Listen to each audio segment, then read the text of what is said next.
You're out walking one day. You glance up at the sky. You see silver wings on the horizon, reminders of a long-forgotten past. But we still remember our heritage, and the time is ripe to acknowledge our roots. Our brothers from the other worlds are ready to embrace us. Oh, that would be a joyous re-entry into entirety. Would be a great chance for us. It's our own decision. It's up to us. A circular, shiny object passes in flight. You think to yourself, so the stories are true. What should we do?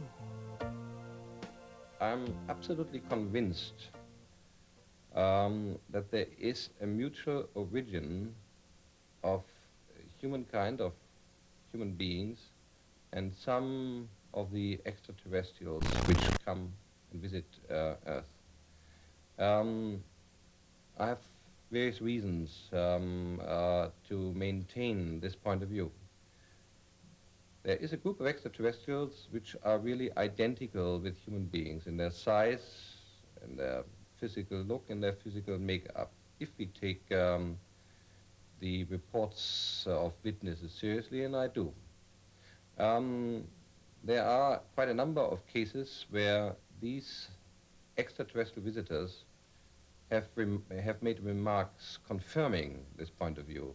They do not officially land in Washington or in Moscow or in London, but they're simply seen rather unobtrusively in such a way that the media is arguing constantly whether UFOs exist or do not exist.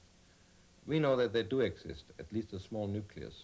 And whatever their intentions are, I'm sure there is a development in the last few years that it will not be long until we find out.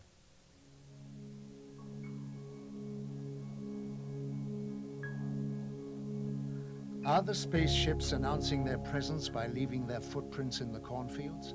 If so, how? The cornfields of England, home of the amazing phenomenon known as pictograms. In 1990, 1,200 complex symbols appeared in southern England. Some showed a remarkable resemblance to carvings found on ancient monuments. One opinion is that they are a message from spacecraft. Another is that it is energy coming from the ground, reacting with energy from space. All agree it is intelligently created and possibly connected to the nearby stone megaliths. The pyramids, one of the 8 wonders of the world, are monuments to a forgotten civilization. But how did they achieve such feats of engineering? And why are there identical structures on Mars? It is said that the pyramids were built by another civilization for the purpose of containing energy devices to exchange cosmic energy. The pyramids acted as a focusing device to focus energy on the planet at the zenith, which is in exact alignment with the Pleiades. Some people have had contact with beings from the Pleiades who told them that they were here to help us. When asked, why do you help us? They said, "We would like to tell you about the importance of cosmic law, to live by it, not to neglect it. The greatest gift to yourself is to understand yourself through cosmic law. In our world, we give our children this understanding so that they will have a richer life. We come from throughout the whole universe, and we will reveal ourselves to you more and more until you come to understand the universal language." My first encounter, I was determined, if it took me the rest of my life, I was going to find out that day what I had seen that day, and I have never let up from that moment in time. And it has been worth every minute and all the money I've spent on it, because now I'm a far wiser person than I was when I started. I know things now which I would have never known had I not got involved in this thing. That there is a far higher force out there operating than we could ever conceive. And that they're here amongst us. They come and go as they wish. They are watching us, guiding us, and directing the direction we go in. Of that there is no doubt.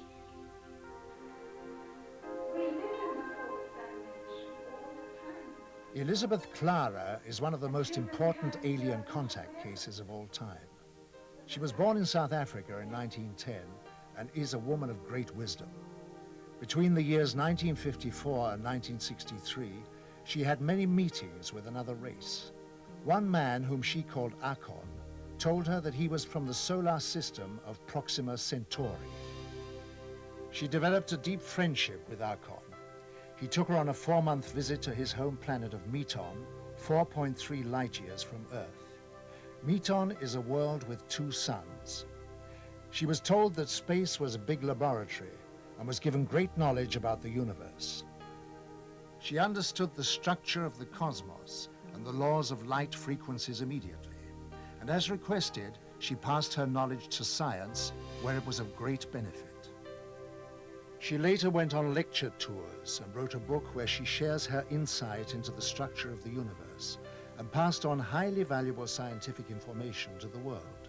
She said, "The road to the stars unfolds within a spaceship of great beauty and simplicity, generating her light from the cosmic plasma of eternity, never faltering, always alive and pulsating, shaped like a galaxy with a halo surrounding her and the shock wave glowing.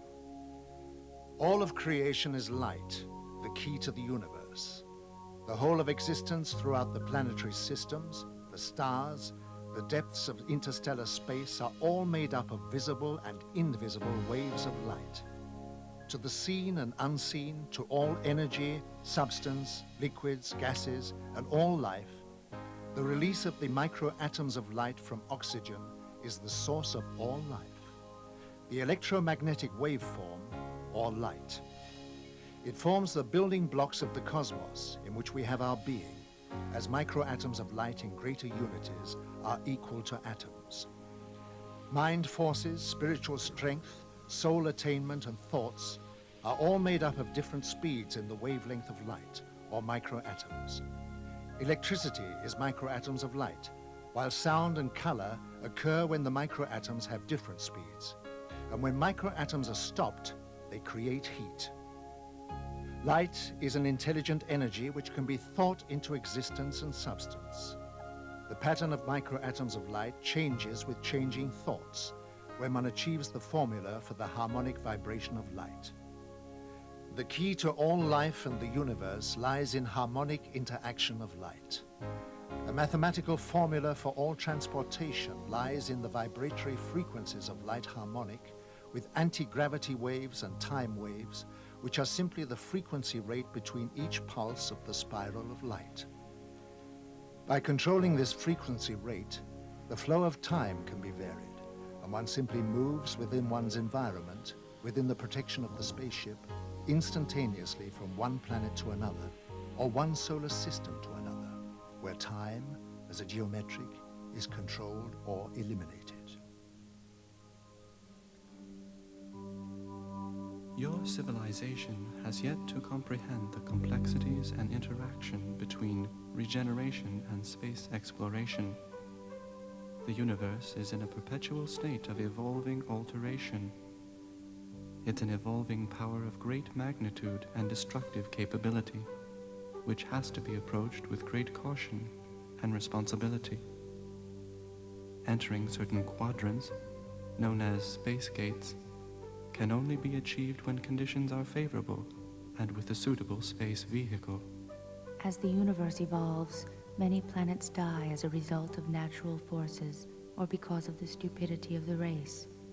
Therefore, civilizations must explore to find new homes, or their species will expire. You must comprehend that to achieve this, space vehicles of many sizes must be available, from the smallest drone used for surveillance to mighty craft as large as your planet, capable of transporting a whole civilization.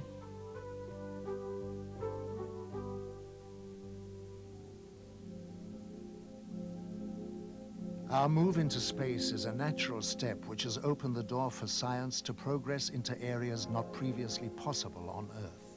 And with this will come a new technology.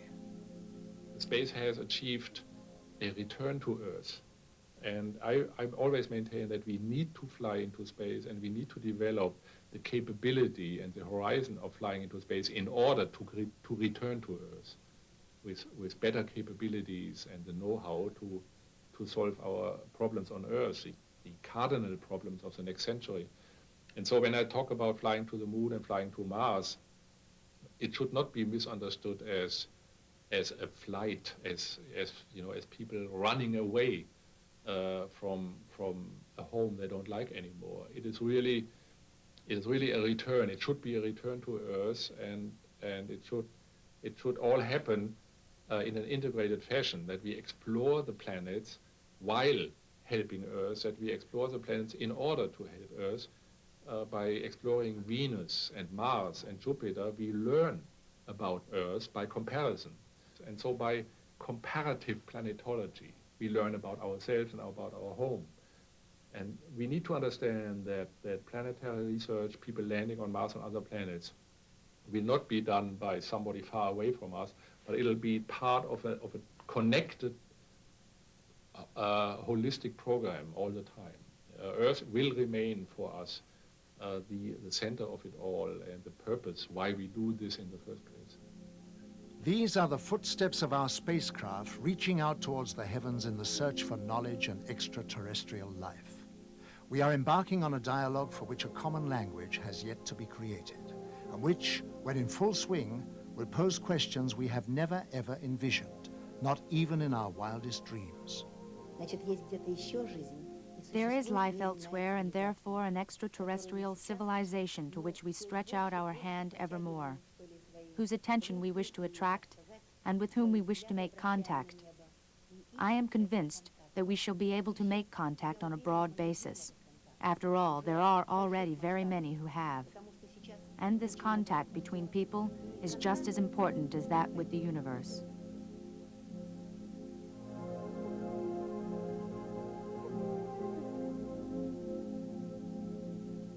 The sea of eternal energy is the cycle of universal wholeness and is the evolutionary combination of opposite attractions coming together. Forming a unified partnership, each and every force has an opposite force, which is the reflection of all action and cause. The thought of love and peace will reflect love and peace, whereas the thought of anger and pain will reflect these negative energies. The energies projected will travel the course of the cycle, eventually returning to the source, as with life itself.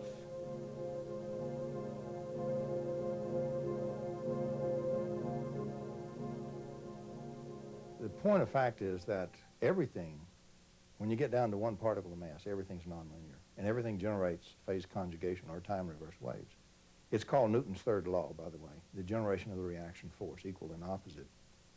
Now, if you really believe that there really is an equal and opposite force for every force that's generated, then its opposite is also generated. And so everywhere you look, for every process, there will exist an equal and opposite process. And as you look at the universe, indeed, that's what you find. The beauty about the Whittaker work is that now, by combining what we found out in pumped phase conjugate mirrors, and that is a way to amplify the phase conjugate wave, take the normal energy, turn it into the beautiful stuff that restores order instead of going into more and more disorder, we can put into this magic thing disorder, and we can get out perfect order. We can convert it into its own opposite. It's called a pumped phase conjugate mirror. By doing that and amplifying the time reversed wave, amplifying the order, if you will, we open up a totally new physics. For example, the concept of energy is, in everybody's mind, the assumption that you take the energy, you bring it into something, you do work, which is scatter it, and that's called heat. And now if we have a process that can take that scattered energy, and it's a very passive type thing, and use it to cause itself to reorder, we can use the same energy over again. And it says now that is absolutely permissible, whereas before, that's never been permissible before at all. And so what we've really done is we have a new model of physics. And we can do some things in this new physics that just can't be done before. Rupert Sheldrake's explosive scientific breakthrough provides a new and radical solution to the mysteries of life. Sheldrake says that memory is inherent in nature. All natural systems, from minerals to man, inherit a collective memory of their kind. He says that formic causation is inherent memory which depends on morphic resonance, a process that involves action at a distance in both space and time. Far from being stored as material traces within our brains, our own memories result from our tuning in to ourselves in the past. I'm a biologist, and my principal interest has been to understand the development of plants and animals, how they grow from eggs, how the embryos develop. This is a subject on which I did research for many years, and this led me into the broader question of memory in life. I came to think of biological inheritance as involving a kind of memory, as well as the genes that organisms inherit. There's a memory from past members of their species, a kind of collective memory. This depends on the process I call morphic resonance. And it means that if animals learn a new trick in one place, for example, then animals of the same species should be able to learn the same thing quicker everywhere else, just because the first animals have learned it. So this is the principle of morphic resonance, or memory in nature. And in its most general form, applying beyond the biological realm in the chemical and physical realms as well, it suggests that the so-called laws of nature, the regularities of nature, may be more like habits than like fixed, eternal laws. Within the energy fields of all people are the molecules which record thought waves and patterns. These interact with the energy fields of the universe, where nothing is ever lost, but stored in a vast reservoir and is called the collective memory. The collective combination of these thoughts, which emanate from every person on this planet, resonate throughout space, regardless of distance. Consequently, the thoughts of a person in one part of the world can affect a person in any other part of the world, or a person in the same room. This is why some people know instinctively how another person feels about them, without them ever having spoken. Kann man zeigen, dass weit jenseits dieser Physis. Now, it can be shown that beyond this physical world there can be found only a realm of structures that cannot be described as material, but which can always change and restructure the material world, and especially the structures of human beings. When I regard these projections into physical space, I see very great similarities with the morphogenetic field postulated by Sheldrake. The most important thing that can be given to us individually and collectively is to help heal the human scar, which is that somehow we're separate from everything that is powerful, everything that is beyond our individual grasp. In order for our species to evolve, we must be able to dissolve that illusion of separation. Sheldrake has given us a vocabulary which talks about our resonance, our innate resonance, beyond the differentiation of species, but rather incorporating cosmic consciousness. It's something that I talk a lot about in my work, for I have discovered that we not only have a physical DNA which offers the blueprint of our physical vehicle of consciousness, but we have an emotional DNA and a spiritual DNA which piggyback with us into this existence. Science is still struggling with that which is invisible. But as we begin to recognize what I call the essence, or what Sheldrake calls the resonance, we begin to be able to articulate something that can be perceived and utilized. Because if we understand our emotional DNA, we can begin to sculpt it so that we select with wisdom and grace only the blueprints that facilitate the evolution of our species. As we use these faculties of resonance, we can begin to acknowledge consciously that we are communing with other species and that we are influencing them, for we are influencing them. Whether they are civilizations beaming to us from outer space, or they are from within. There are even civilizations within the structure of the planet Earth itself. There's an infinite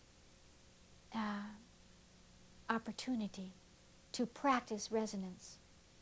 And resonance really means becoming conscious of our vibration so that we attune and align with a vibration that we perceive, enough to exchange.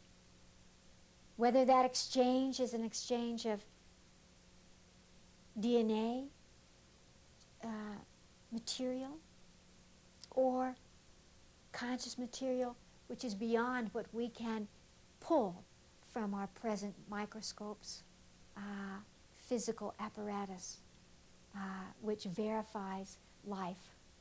Life is, after all, still beyond the particles that we have been able to see with our technology.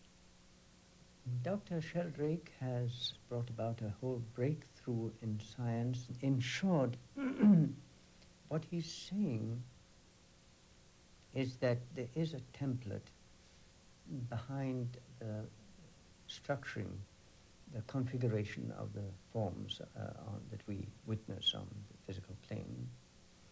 And that template is dynamic instead of static. That is, that it does pick up the feedback from the way things get transformed at the physical level.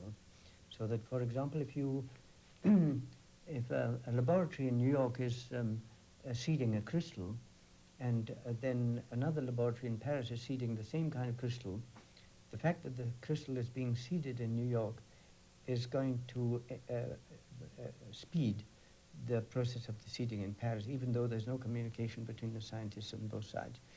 Actually, it is a confirmation of the general theory, what is called the non-local acausal theories in physics.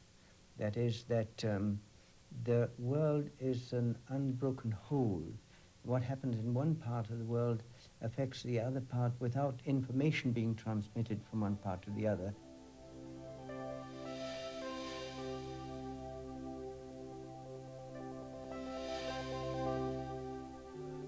Our correlation with the universe is our influence on growth, and is also our strongest innate power to reveal everything there is. The real potential of the human being, number one, is to comprehend reality. That's what we're here for.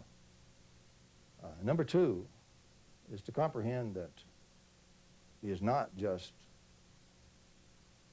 as he's been called, an electrical computer in a flesh body or a flesh machine, muscle machine, that we're different from that, that we are literally divine. We do have spirits. We do have souls.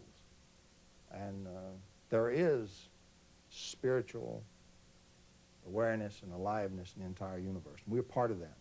Literally, we are made in God's image. And to say that not in a dogmatic manner, not in a manner that I'm going to set up or a wish to somebody to set up a new religion or something, or a new cult or something like that. What we're talking about is we want a physics, we want a science that can deal with the human part, with the mind part, with the personality part, with the emotions part, and with the physical part. And the approach that I've advocated in all of my work, it has turned out that it is capable of doing that, and it is testable. In other words, that's the other necessity. Not only must you have a theory or an approach or a suggestion or a concept, but the thing has got to be testable. It's got to predict results that are not predictable any other way, and it's got to be able to be tested on the lab bench. And if it can't be done, it's useless.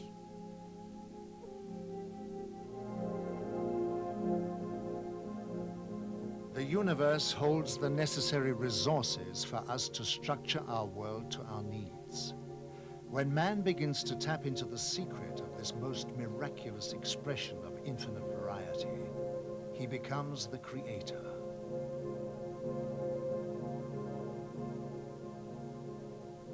In quantum mechanics, which is the best physics we have a theoretical treatment, a model, if you will, where we model physical reality as occurring in little jumps called quanta. Little changes that are like little bricks of change that jump brick by brick. And big changes are just made up of lots of little brick changes very rapidly. And what we have in quantum mechanics is the fact that we have a certain kind of model called the Schrodinger equation, where all the things that a system might be, how it might be constructed or what kind of shape it might be in, are moving along, and suddenly the system collapses and one of these falls out. And they call that the collapse of the wave function, and this thing that was a probability now suddenly emerges as observable change. If you can go in and manipulate a hidden structure inside the Schrodinger potential that's moving forward, you can decide which one of those, or even change what's available to emerge into physical reality. In plain language, what we have said is this. With the Whittaker approach, the scalar electromagnetic approach, you can go inside physical reality before it's even born, before it turns into physical reality, while it's still in the probability state. And you can engineer the probabilities directly and determine whether or not it shall be born and what shape it shall take when it is born. In other words, for the first time in human history, we can absolutely engineer physical reality itself. Now that is so appalling, the quantum physicist is normally absolutely thunderstruck and cannot bear to look at the face of what it means to be able to deterministically engineer physical reality itself. It destroys the materialism idea for all time. This world is not built like a brick. It's an open system, and it's like a whirlpool in a river. It's stable, but if you change the river, you change the whirlpool. And for the first time, we can now engineer the virtual state, the river, that generates everything. And that's the significance of Sheldrake's work, of David Bohm's work, of the two Whittaker papers, and of my insistence that all of this be put together and put on the lab bench and tested. And I will tell you, it works on the lab bench. Thomas Bearden says, in science of today, a new concept of reality is involved. However, severe demands are made on the individual to stretch his framework of comprehension. The perception concept is an abstraction that allows the modeling of perception itself, either mental perception or physical detection. To contemplate that we ourselves could be multidimensional completely expands and explodes our limited recognition of the laws which govern time and space. Because dimensions are not separate from each other. They do not survive only on a continuum that extends out, but they are luminescent, pulsating frequencies of reality that interpenetrate each other. There is a lattice work of the universe, if you will, in which there are pivotal points which overlap in that lattice work, which allow us to penetrate the veil, to move through the windows of dimensions, to bring forth, to draw to us, back and forth, information that is pertinent to our evolution. We have lived before. We can access many bodies, both human bodies and other forms of bodies that can help us in this catapultic leap of consciousness so that we can utilize the universe as it exists for us. Multidimensionality simply means that you are a hologram. You are a holographic being, and that your focus in any one dimension is just a point of reference on that circle, that holographic circle, which is not only on one plane, but on many planes simultaneously. As we identify ourselves as humans on one point of that hologram at this moment, if something were to trigger your multidimensionality, you would recognize that that point of reference on your hologram is available to open you to all the other points of reference that are interplaying with that point, so that you could see that you're much more than you think you are, that you can know what any human has ever known, ever will know. At the Light Institute, we travel along the fibers of the DNA which create our physical vehicle, so that we recognize how it is that generation after generation can and does, in fact, overlap with realities that are going on simultaneous to ourselves. We are of the stars.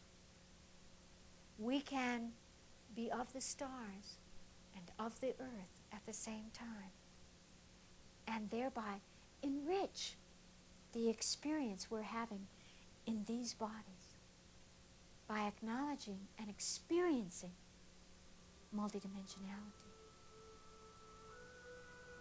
Jill Peirce is a well-known author and lecturer who specializes in the science of sound, which is now widely acknowledged throughout the Asiatic and alien worlds as being a key to the sixth dimension, which, among other things, is responsible for that which we call creativity and inspiration.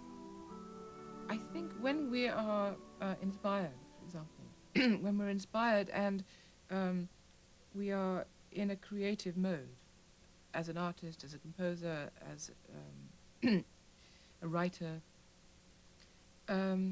we are tuning into the nature of the universe through a kind of resonance, and which means that we are able to translate the structure of the universe into some other modality. I don't use the word symbol because I think it's much more than a symbol. I think it's a kind of recognition of what it is. It's almost like a translation rather than a symbol. It's a translation of something from one form to another form through the agency of the tuning of that individual who's being creative into the nature of reality and how it is, and then translating it into another means, which is then, in a sense, made human and therefore available to all other humans because they recognize the humanity of it and at the same time the divine nature of it. So there is a complete transformation of the material world into the spiritual one. And this, I think, is something that only human beings can do. So we have one aspect of ourselves which reaches out into the heavens, into the multi-dimensional universes, and at the same time we have our feet very firmly on the ground. And so we're able to bring these translations about because we uniquely are both physical and non-physical. And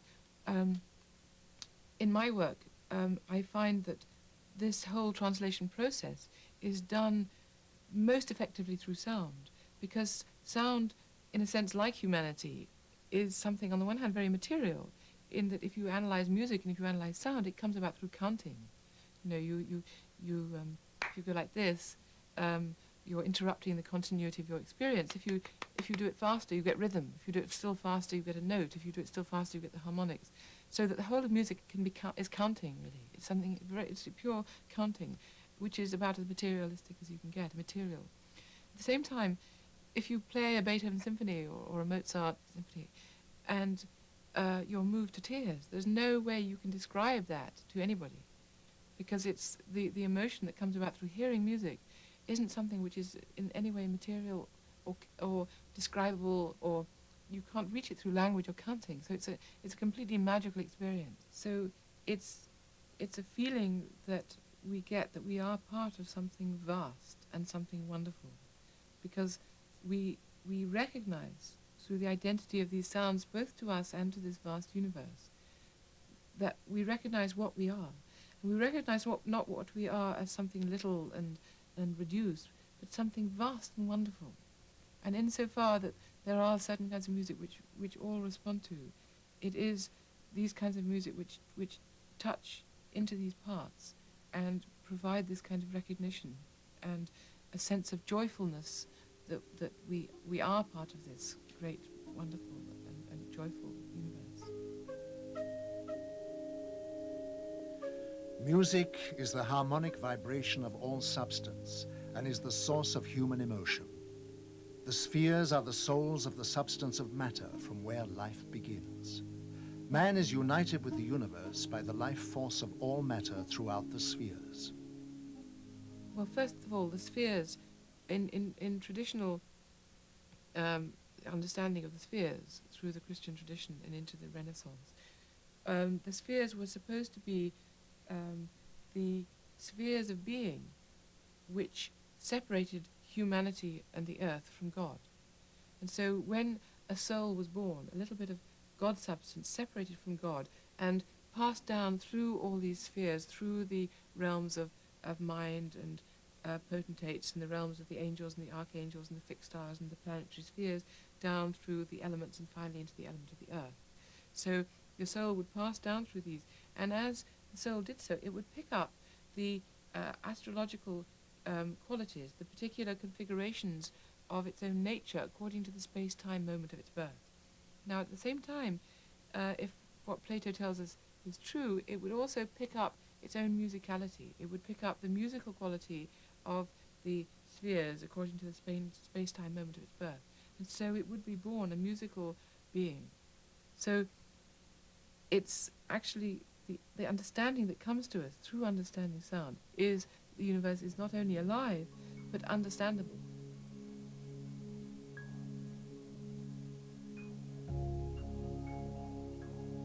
On her many journeys into space, Elizabeth Clara learned that Archon's race lives in harmony of body and mind, which is the foundation of healthy existence and responsible for the elimination of disease.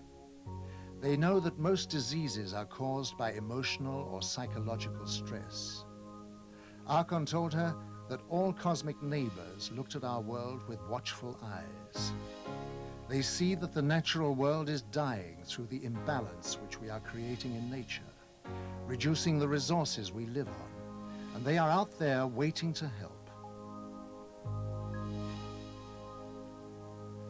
When asked why they didn't come more often, they said, to come here, we have to make many kinds of adjustments to the body because we are uncontaminated.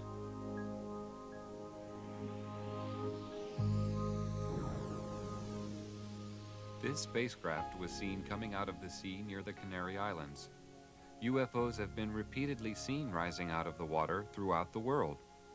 It is known that they are using their advanced systems to help the world to decontaminate areas of high pollution. For instance, green fireballs are appearing in areas of high radioactivity for the purpose of neutralization.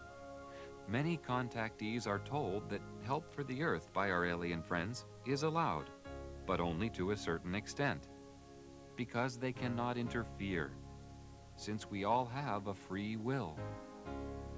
This is a cosmic law.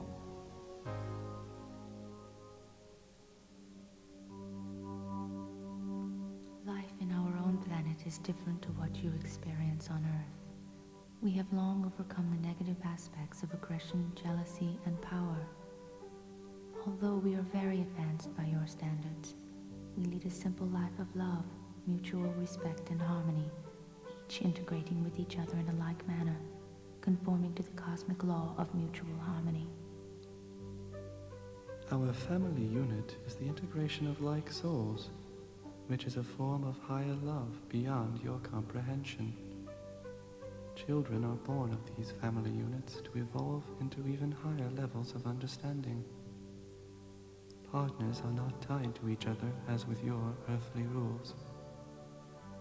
The merging of auras of the twin souls is a bond of such love and understanding that rules are not necessary. We do not have rules as you understand them. Law is a code of conduct. We do not require a code of conduct as you perceive it. Age is of no consequence to us. we merely exist in this form for a term of many times your lifespan, and are then reborn to a higher level. Our harmony with our environmental surrounding is absolute. Elizabeth Clara was brought to our planet by Archon as a step towards bringing understanding to your race regarding the life and ways of cosmic neighbors. The mutual love which existed between them was a natural harmony of souls. Archon could not have lived permanently on your Earth because of your contamination. Our recreation is very different from that on Earth. We do not have sports of violent physical contact, and do not participate in anything which creates rivalry. One great enjoyment is to use our brain power, either singly or jointly, against what you would call computers. Our music is a combination of vibrations, colors, aromas, and visual effects, but unlike yours, it is of a meditational nature.